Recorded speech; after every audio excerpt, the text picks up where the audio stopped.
ஆனால் ஹனுமான் என்ன செய்தார் தெரியுமா? இது ராமாயணத்தின் அந்த காலம். அந்த நேரத்தில் ராவணன் உலகத்தையே ஆளும் அசுர ராஜா. அவனுக்கு ஒரு பயம் இருந்தது. அது யார் தெரியுமா?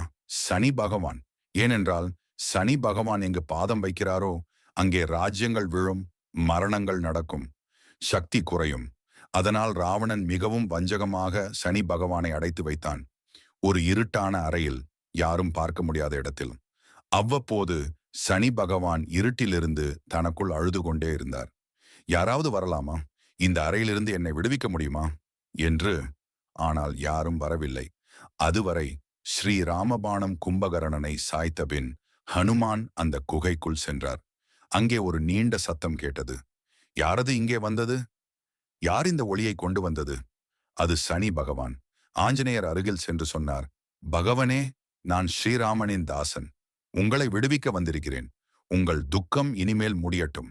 அதை கேட்ட சனி சொன்னார், ஆஞ்சநேயா, நீ என்னை பார்த்தவுடனே உனக்கே சாபம் வரப்போகுது.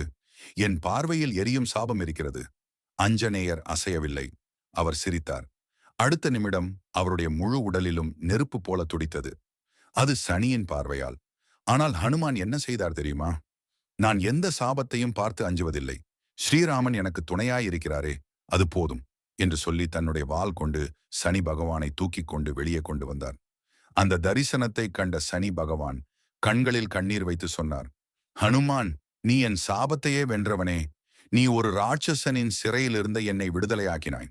இனிமேல் யாரெல்லாம் உன் பெயரை பக்தியுடன் சொல்றாங்களோ அவர்களுக்கு என் பார்வை தீங்கு செய்யாது. ஆஞ்சநேயர் நாமம் சொல்வோருக்கு சனியின் கிரகம் நன்மை தரும்.